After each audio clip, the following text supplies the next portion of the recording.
మనం ఇక్కడ ఆరాధన అంతా ఎందుకు చేస్తున్నాం? హల్లెలూయా స్తుతి స్తోత్రాలు ఎందుకు చేస్తున్నాం? ఎందుకు పాటలు పాడుతున్నాం? ఇదంతా కూడా ఒక డ్రిల్ అండి. ఒక మిలిటరీ సెలక్షన్ వెళ్ళాలంటే వాళ్ళకి ముందే నేర్పిస్తారు, డ్రిల్ నేర్పిస్తారు. డ్రిల్ నేర్చుకోకుండా వారు అపాయింట్ చేసుకోరు.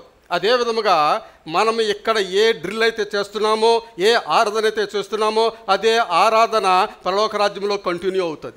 ఇక్కడ మనము ప్రభువా నాకు అది దయచేయి ఇది దయచేయని ప్రార్థన చేస్తున్నాం కదా, అవి ఏమి అక్కడ ఉండవు.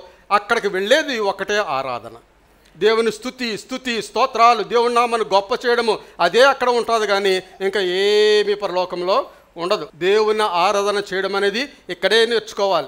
పాట పాడుతున్నప్పుడు పాట యొక్క అర్థం నీకు తెలుసా? ఆ చరణం యొక్క అర్థం నీకు తెలుసా? ఆ చరణాన్ని బట్టి నువ్వేమైనా స్పందించావా? నీకేమైనా కన్నీరు వచ్చిందా? అది మనం ఆలోచించుకోవాలి. ఆ విధముగా ఆ పాట ద్వారా దేవుడు మనతో మాట్లాడతాడు. ఇక్కడ పాస్టర్ గారు మాట్లాడినప్పుడే మేము వింటామని కొంతమంది ఆ మెసేజ్ టైంకి వస్తుంటారు. దేవుని పాటలు, దేవుని ఆరాధన, దేవుని యొక్క సాక్ష్యాలు ఇవన్నీ కూడా చాలా ఇంపార్టెంట్.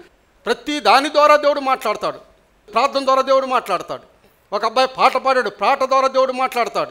ఆ విధముగా దేవుడు ఇక్కడ అడుగుపెట్టింది మొదలుకొని అంతం వరకు కూడా దేవుడు మనతో మాట్లాడుతూనే ఉంటాడు. Not wait until the preacher come and preach. Pastor గారు వచ్చి బోధ చేసే వరకు మీరు వెయిట్ చేయవద్దు. దేవుడు మీతో అడుగు పెట్టగానే స్టార్ట్ అవుతుంది మీతో మాట్లాడటం. హల్లెలూయా. కాబట్టి we are to set an example. మన జీవితాన్ని ఒక ఉదాహరణగా మనం తీసుకోవాలి. ఒక ఆనెస్టీగా మనం జీవించేవారుగా ఉండాలి. ట్రూత్, సత్యమును బోధించేవారుగా ఉండాలి. సత్యమును ప్రకటించేవారుగా ఉండాలి. సత్యమును వెంబడించేవారుగా మనం ఉండాలని దేవుడు మాట్లాడుచున్నాడు. దేవుని నామమున స్తోత్రం. ఎలా అంటే a act of worship to God. మనం సత్యముగా జీవిస్తున్నామంటే దేవుని ఆరాధన. మనం నీతిగా జీవిస్తున్నామంటే దేవుని ఆరాధన. దేవునికి పాటలు పాడుతున్నామంటే దేవునికి ఆరాధన. మనం ప్రేమగా జీవిస్తున్నామంటే దేవునికి ఆరాధన. మనము దీర్ఘశాంతంతో ఉన్నామంటే దేవునికి ఆరాధన. మనం ఆనందంగా ఉన్నామంటే దేవునికి ఆరాధన. ఇదంతా కూడా దేవునికి ఆరాధనే ప్రియులారా. పాట పాడేటప్పుడు సంతోషంగా పాడాలి. అంతరంగమును సంతోషం బయటకు రావాలి. ఆ విధముగా దేవుని ఆరాధించువారుగా మనము ఉండాలి.